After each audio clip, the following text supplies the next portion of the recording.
People think betrayal sounds loud, but sometimes it sounds exactly like family. The first time I touched land worth millions of dollars. I was 7 years old. My grandfather grabbed my tiny hand, filled it with red Oklahoma dirt, and said something that haunted me for the rest of my life. "Holly girl, most people only see dirt. One day, you'll see what's hiding underneath it." Back then, I laughed. I didn't understand him. But 25 years later, those words turned me into the only person my family couldn't fool. My name is Holly. I'm 32 years old. A geologist from Denver, Colorado. 3 months ago, my parents sold my grandfather's ranch in Enid, Oklahoma. 200 acres. The only thing he ever truly loved. They sold it for $620,000 and split every cent with my older brother Garrett. Me. I got nothing. When I asked why, my mother looked straight into my eyes and calmly said, "Grandpa didn't leave a will." That was the moment I realized something terrifying. They thought I was stupid. Because while my family saw empty land, I saw the truth buried beneath it. You see, I read the ground for a living. So when they sold that ranch without even ordering a mineral survey, I knew they'd made a mistake. A massive one. Then, 2 weeks later, a cedar box arrived at my apartment. No return address. No note. Just my grandfather's old initials burned into the wood. And inside that tiny box was the secret that would destroy my family forever. A hidden will. And ownership of the mineral rights beneath the ranch. The geological report came back 3 days later. Estimated value: $4.7 million. Lithium. Enough buried under that land to change a life forever. The same land my family thought they stole from me. The ranch sat 11 miles south of Enid on a road that smelled like cut wheat in summer and cold iron in winter. 200 acres of red clay and stubborn grass. A creek that only ran when it felt like it. A barn that leaned east because the wind never stopped pushing. My grandfather, Cal Mears, built that place with his own hands. Bought the first 80 acres in 1971 with money he made driving grain trucks until his eyes burned.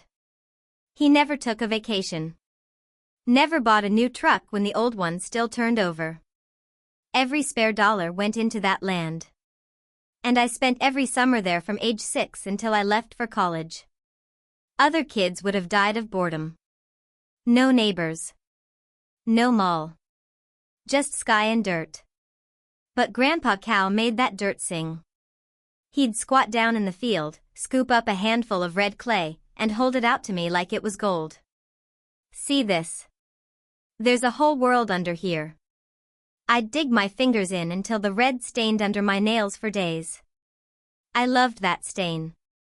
It felt like proof that I belonged somewhere. My brother Garrett played football in the yard. My parents clapped for his spirals. I sat with Grandpa and sorted rocks by color and grain size. At dinner one night, my mother laughed and said, "She's going to be difficult." Grandpa Cal looked at her and said, "No. She's going to be a scientist." He was right about both. Grandpa died on a Tuesday in March. By Friday, my parents were already making plans. The funeral was Saturday. 70 people in a church built for 90.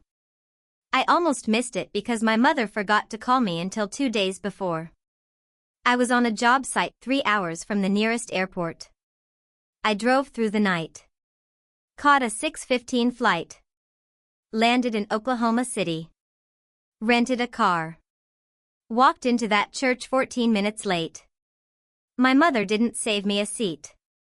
After the burial, the family gathered at the ranch. I walked through the house while everyone else ate casserole in the yard. Grandpa's bedroom still smelled like cedar and pipe tobacco. But his desk was wrong. Too clean. There used to be a small cedar box on the right corner. Dark wood. Brass latch. He kept it locked my entire childhood. The box was gone. I found my mother in the kitchen. Where's Grandpa's cedar box? She waved her hand without looking at me. Old junk. Your father threw it out. She was lying. I'd seen that face 1,000 times. Chin up. Eyes somewhere past my left ear. In the hallway, Garrett grabbed my arm. Don't make this about you, Holly. Just let her grieve. I pulled away and said nothing. But I started watching. Let me explain the Myers family so you understand what I was dealing with. 2 kids. Garrett, 35. Me, 3 years younger. To my parents, Garrett was proof they'd done something right. He stayed in Enid. Married a girl from church. Started a landscaping business that never really made money. None of that mattered. He stayed. That was the currency in our house. I was the problem. I asked too many questions. Read books nobody else had heard of. Applied for scholarships without telling anyone because I knew my mother would say I was being dramatic. I got into the University of Oklahoma on a full academic ride. My mother's response. Well, I hope you're happy, because we're certainly not paying for it. I never asked them to. My father signed whatever she put in front of him. Always had. Dale Myers believed that silence was the same as peace. He sat in his recliner, watched the Weather Channel, and let Brenda run the family like a small dictatorship. 3 weeks after the funeral, my phone rang at 7:42 in the morning. Denver time. My mother never accounted for the difference. Holly, I need to tell you something about your grandfather's estate. I put my coffee down. Your grandfather didn't leave a will. There's nothing for you. The ranch is being sold. Your father and I need the money. Garrett needs the money. You have your fancy job in Denver. You'll be fine. I stared at the wall of my apartment. A framed geological map of Colorado. A bookshelf full of field manuals. Everything I built without a single dollar from them. Shouldn't we all discuss this? I said. There's nothing to discuss. You're not here. You haven't been here for years. I pressed my thumb into the edge of the counter until it hurt.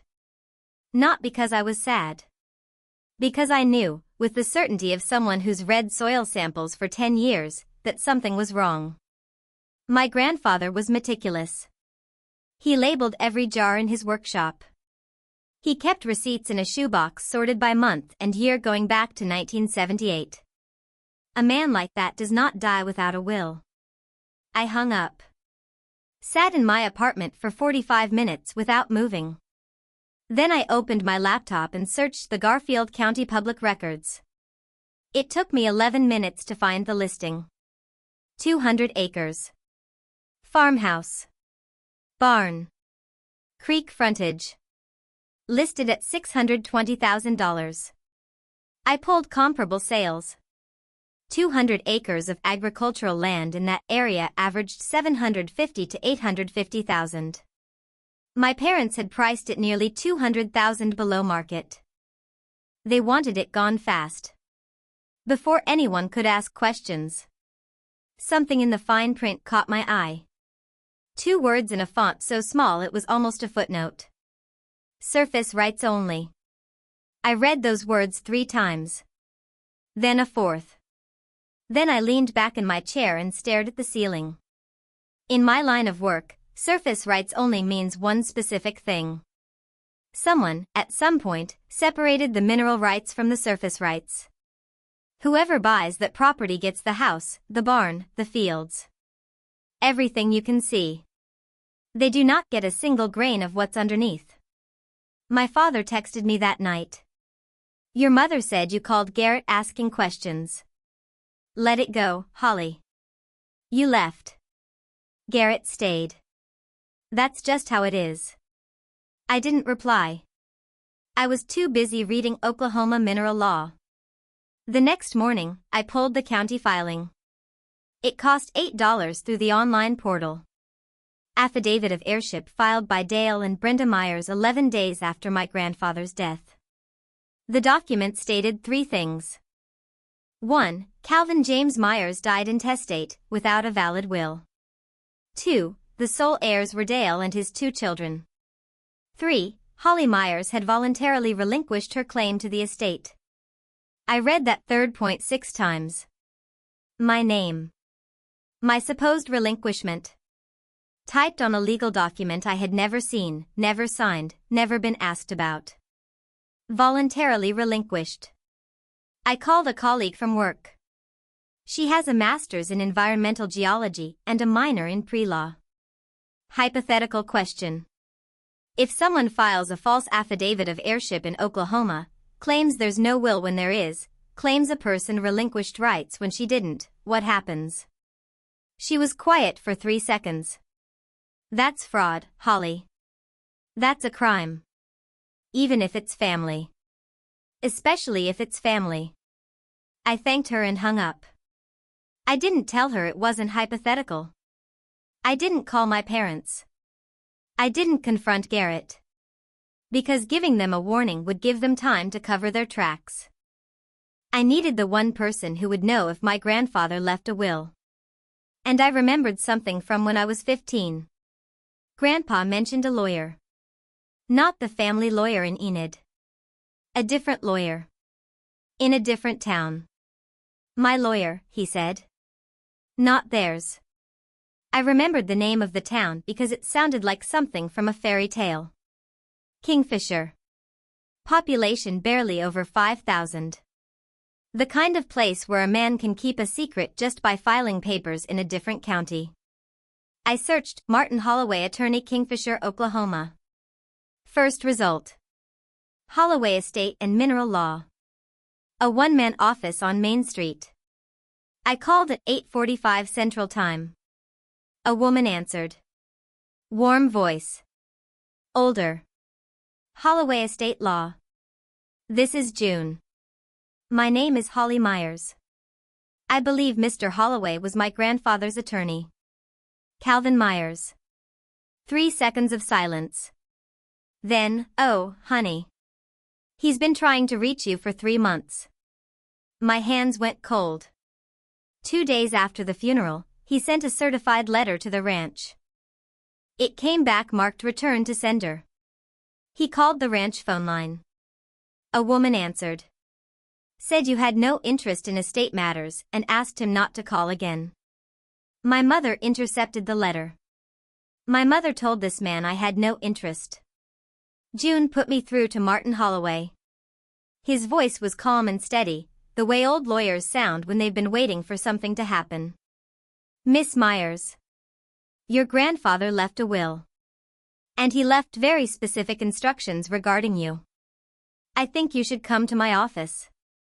How soon can you get to Oklahoma? I booked the first flight. If you've ever had that moment, that phone call that changes everything you thought you knew, you know exactly what I felt sitting in my apartment with the phone still warm in my hand. I landed in Oklahoma City at 2:14 in the afternoon. Rented a car. Drove north on Interstate 35. Somewhere south of Guthrie, I caught myself gripping the steering wheel so hard my knuckles were white. This wasn't about emotion. This was about data. I'm a geologist. I'm trained to withhold conclusions until the evidence is complete. Fact 1. My grandfather was organized enough to label jars of nails by size and purchase year. He did not die without a will. Fact 2. My parents filed an affidavit claiming he did. They claimed I relinquished my share. I did not. Fact 3. The ranch listing said surface rights only. That means someone separated the mineral rights before the sale. Fact 4. An attorney in Kingfisher had been trying to reach me for 3 months. My mother intercepted his letter and his phone call. If this were a geological survey, the conclusion would be straightforward. The surface data does not match the subsurface data. Somebody buried something. I pulled into Kingfisher at 3:58. As I was parking on Main Street, my phone rang. The number on the screen made my stomach tighten. The ranch landline. The same number my mother had answered for 14 years to tell me about Garrett's football games. I picked up. "Holly, it's Mom. I have good news." Her voice was bright. Performatively bright. "The house closed yesterday. 6:20. Just like the listing. Your father and I are putting our share toward a lake house. Garrett's paying off his business loans. It's such a relief to have this settled." She paused, waiting for me to say congratulations. "That sounds great, Mom. This is what family does, Holly. We take care of each other." I was sitting in a rental car on Main Street in Kingfisher, Oklahoma, 50 yards from my grandfather's attorney, holding a phone connected to a landline that no longer belonged to us. My mother was celebrating the sale of a ranch she had no right to sell, using money she divided without asking me, based on an affidavit she knew was false. "I'm happy for you," I said. She didn't hear the calm in my voice. She mistook it for surrender. She'd been doing that my whole life. I sat in the car for 1 full minute. Then I walked into Martin Holloway's office. Martin Holloway's office looked like the inside of a history book. Wood paneling the color of dark honey. Filing cabinets dented and relabeled 3 times. A window facing Main Street letting in slanted afternoon light. He stood up when I walked in. 65, maybe older. White hair trimmed close. A handshake that told me he'd spent decades handling mineral leases and estate disputes. "Miss Myers. Please sit down. I owe you an apology." "For what?" "For not trying harder to find you. I sent a certified letter to the ranch 2 days after your grandfather's funeral. It came back. I called the ranch. A woman, your mother, I assume, told me you had no interest in estate matters and asked me not to contact you again." He leaned back. "I should have pushed harder. Your grandfather was my client for 22 years. He came to me specifically because he wanted an attorney outside of Enid. He didn't want his family to know." "Mr. Holloway.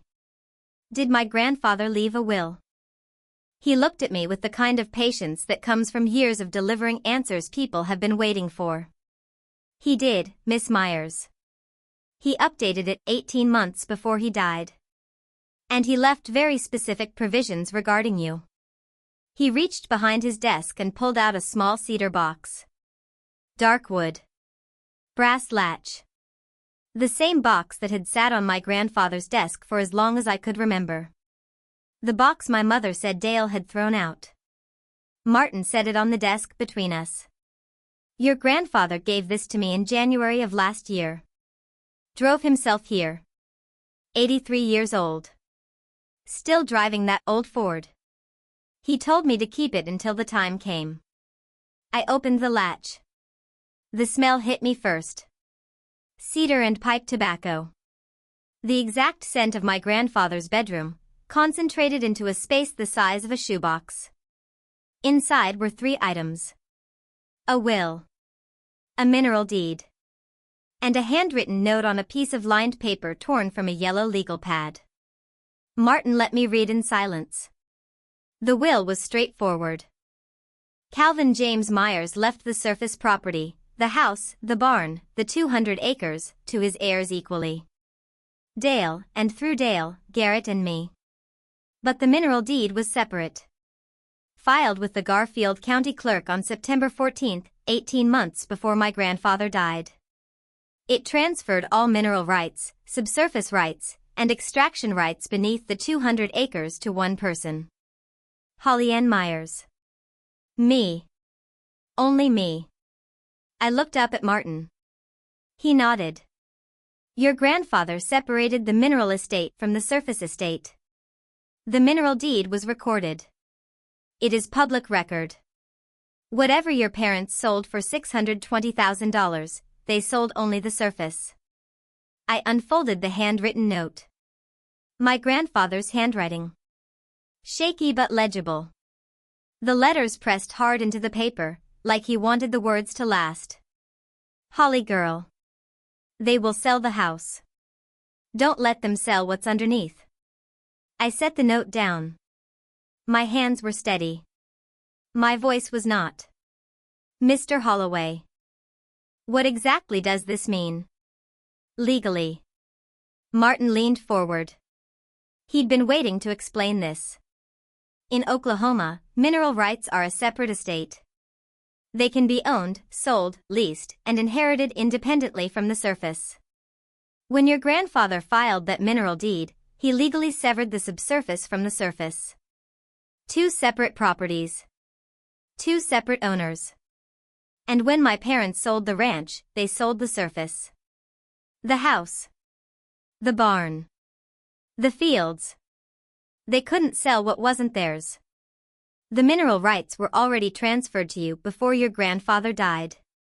What about the affidavit of heirship? Martin's expression tightened. The affidavit claims your grandfather died intestate. He did not. It claims you relinquished your share. You did not. The false statements in that affidavit are a separate legal concern. I sat with that for a moment. My parents had filed a document claiming there was no will. A will existed. They claimed I gave up my rights. I never did. They sold a property and split the money. They kept what was on top. They couldn't touch what was underneath. What's under the land? I asked. Martin looked at me and smiled. Not a lawyer smile. A real one. Miss Myers, that's your area of expertise.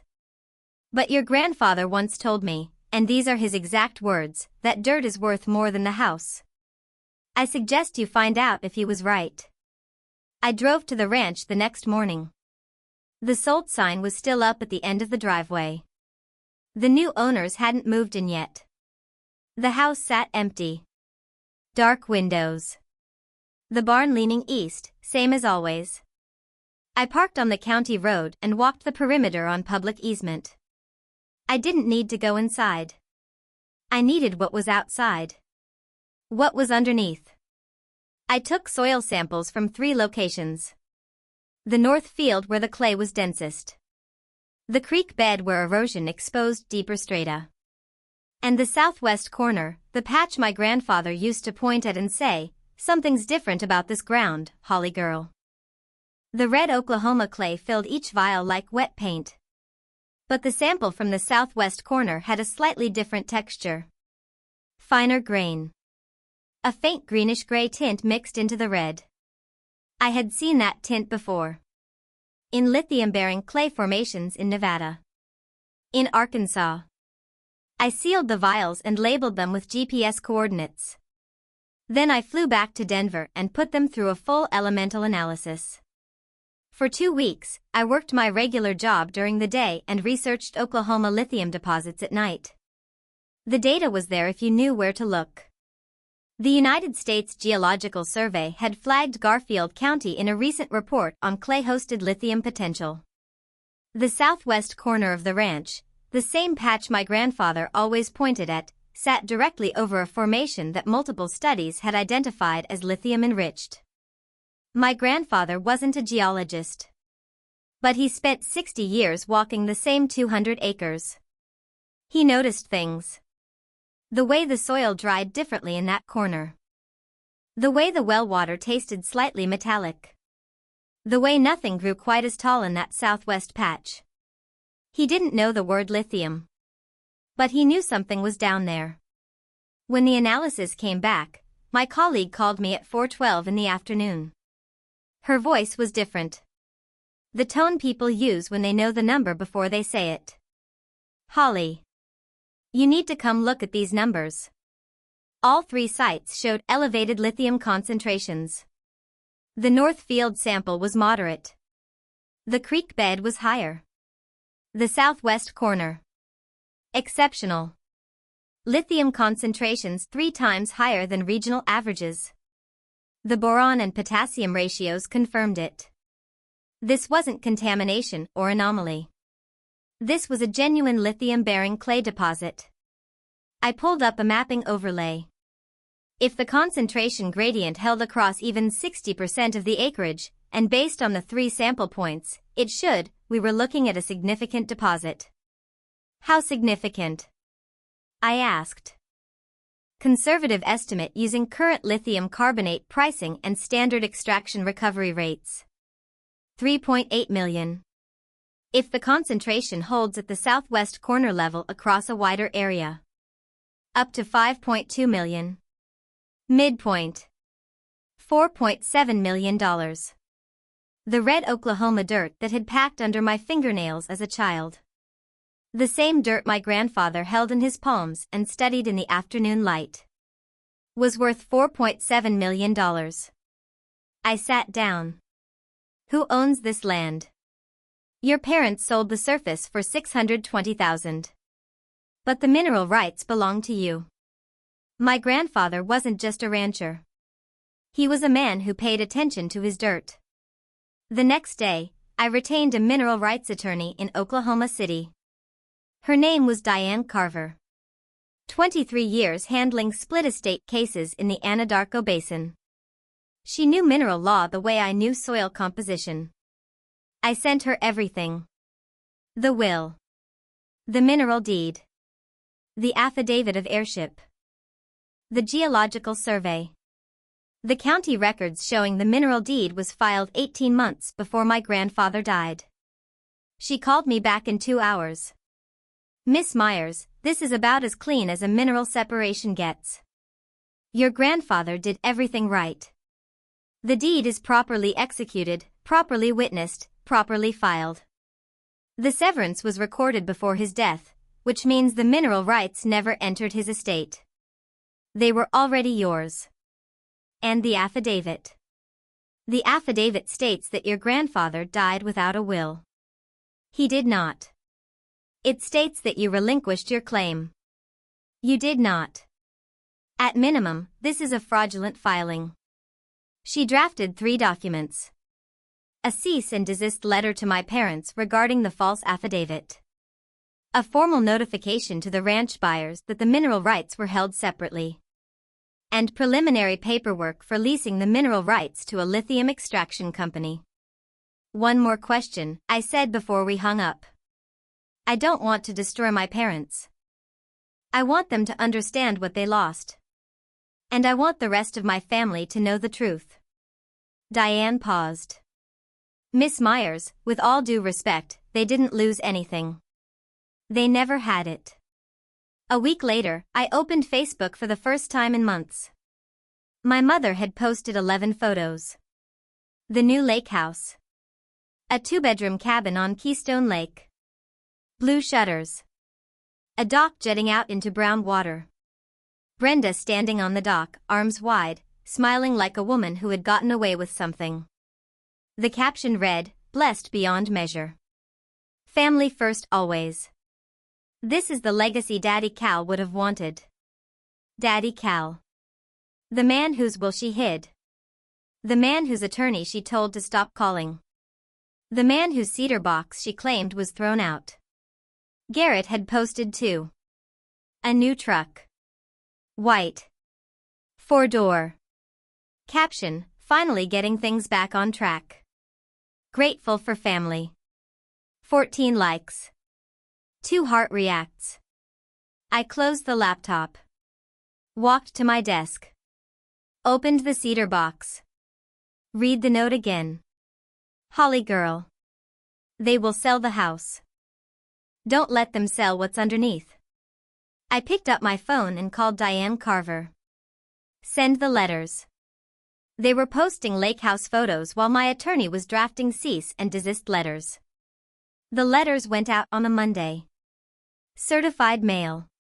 Signature required. My mother signed for hers on Wednesday at 11:22 in the morning. I know the exact time because the postal receipt came back electronically to Diane's office. 47 minutes later, my phone started ringing. Brenda called first. I let it go to voicemail. Dale called next. Voicemail. Garrett called 3 times in 12 minutes. On the 4th call, I picked up. What the hell is this, Holly? His voice was high and tight.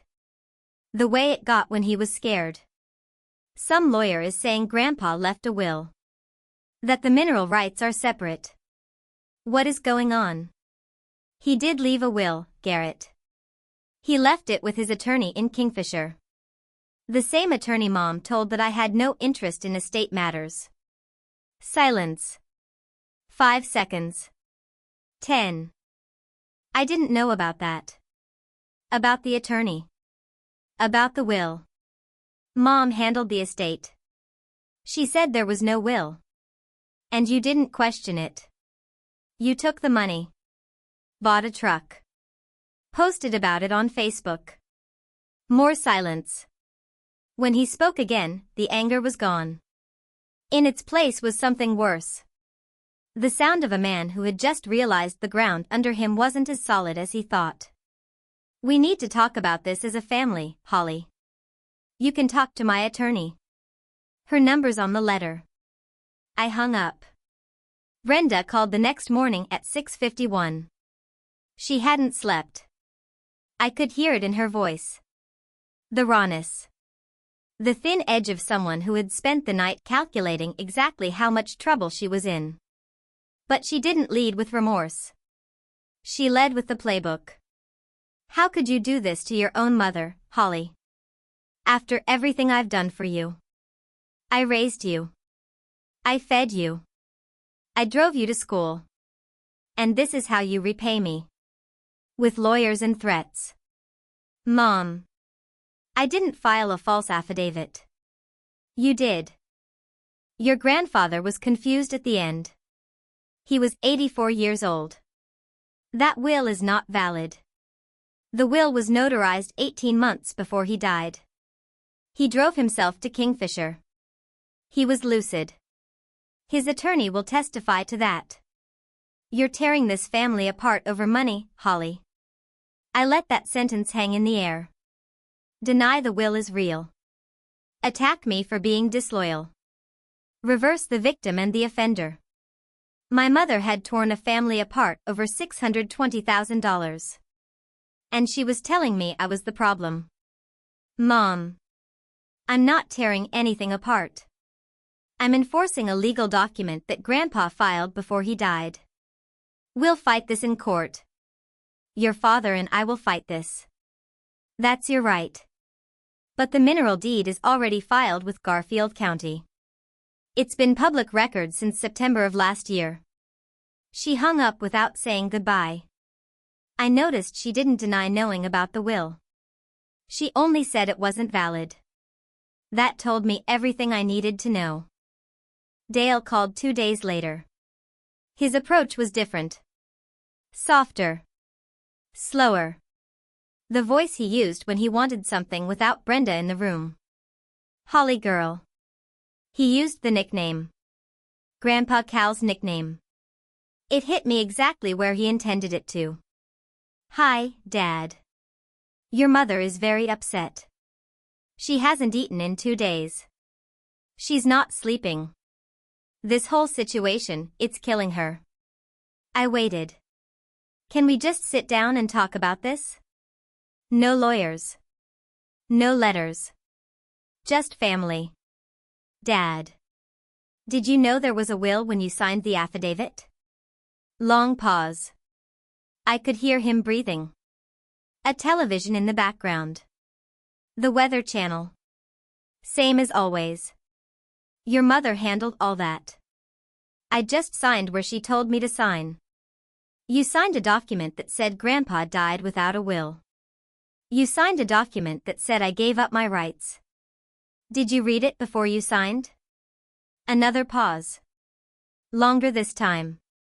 We thought it was the right thing. We needed the money, Holly. The roof. Garrett's loans. Your mother's medical bills. We couldn't wait months for probate. For a moment, just a moment, I heard something real in his voice. Not manipulation. Not performance. Fatigue. The sound of a 60-year-old man who had spent his entire marriage following orders and was now realizing where those orders had led him. Dad. I understand you needed the money. But you can't sell what was never yours. How much is it worth, Holly? The mineral stuff. $4.7 million. He didn't say anything for 22 seconds. Then he hung up. The family reunion was 3 weeks away. Memorial Day weekend. At Garrett's new lake property, purchased with money from the sale of a ranch built on a false affidavit. I called Martin Holloway. When is the Myers family reunion? Same as every year. Your grandfather attended 53 consecutive reunions. He told me once it was the only family obligation he still enjoyed. Where is it this year? Garrett's new lake property, from what I understand. I almost laughed. The reunion would be held at a property bought with stolen money. I want to go, I said. Martin was quiet for a moment. May I ask why? Because my extended family was told 2 lies. First, that Grandpa didn't leave a will. Second, that I didn't want anything from the estate. I need to correct both of those statements in front of the people who heard them. You could let the court proceedings do that. A court proceeding takes months. In the meantime, my Aunt Donna thinks I abandoned the family. My cousins think Grandpa left nothing. The narrative my mother built is the only one they know. I need to change that narrative before it sets. Martin considered this. Your grandfather would have liked that. He was a firm believer in saying things to people's faces. I prepared for that reunion the way I prepare for a client presentation. Methodically. With documentation. I printed 5 copies of each document. The will. The mineral deed. The geological survey report with the $4.7 million estimate. The affidavit of heirship showing my parents' signatures next to statements they knew were false. I organized them into folders. I highlighted key sections with a yellow marker. On Friday night, I packed everything into a carry-on. Documents. Folders. 1 jar of red Oklahoma soil. 1 cedar box. I flew to Oklahoma on Saturday morning. Garrett's lake property was modest. A cabin with a covered porch. A stretch of mowed grass sloping down to the water. String lights between 2 posts. A folding table with a sheet cake that said Myers family. 35 people. Aunts. Uncles. Cousins. Kids running barefoot in the grass. Country music playing from somebody's phone. I pulled into the gravel driveway at 1:15 in the afternoon. I wore slacks and a blouse. The outfit of a woman who had come to say something. Brenda saw me first. She was carrying a bowl of potato salad from the cabin to the table. She stopped walking. The bowl froze in her hands. Dale stood up from his lawn chair so fast it folded behind him. Garrett walked over, beer in hand. I didn't think you'd come. Grandpa never missed a reunion. Neither will I. The extended family greeted me like they always did. Warm. Slightly guilty for not staying in better touch. Aunt Donna hugged me twice. Uncle Steve shook my hand and said I looked just like Grandpa Cal. Donna pulled me aside near the punch table. I'm so sorry about your grandpa, honey. Your mama said you didn't want anything from the estate. She said you told her Denver was more important. I looked at my aunt. 61 years old. Retired schoolteacher. Cal's youngest sister. That's not exactly what happened, Aunt Donna. But I'll get to that. I let 2 hours pass. I helped set up tables. I ate potato salad. And then I asked if I could say a few words about Grandpa. Garrett had set up a small area near the dock. A patch of flat ground with a view of the lake. Someone had put a photo of Grandpa Cal on a folding table next to a candle that kept blowing out in the wind. I stood beside the table. 35 faces looked at me. Some holding plates. Some holding drinks. The kids had stopped running. I want to talk about Grandpa Cal, I said. Most of you knew him as a quiet man who loved his land. That's true. But I want to tell you something about him that most people didn't know. I talked about the summers on the ranch. The red dirt. How he would hold a handful of clay up to the light and tell me there was a whole world underneath. How he drove me to my college orientation in his old Ford because my parents said it was too far. How he was the only person in this family who ever told me I would be something. After Grandpa died, I said, my parents told me he didn't leave a will. I looked at Brenda. She was standing by the cabin steps, arms crossed. Dale next to her, staring at the ground. They told me there was nothing left for me. They sold the ranch for $620,000. A murmur moved through the crowd. Some of them knew the ranch had been sold. None of them knew the number. They filed an affidavit of heirship with Garfield County. That document states, and I have copies if anyone wants to see, that I voluntarily relinquished my claim to the estate. I paused. I did not. I was never asked. The murmur turned into silence. I reached into my bag and placed the cedar box on the table next to Grandpa Cal's photo. Grandpa did leave a will. He left it with his attorney in Kingfisher. A man named Martin Holloway, who served him for 22 years. Martin tried to contact me after the funeral. He sent a certified letter. My mother intercepted it and sent it back. I looked at Brenda. Her jaw was tight.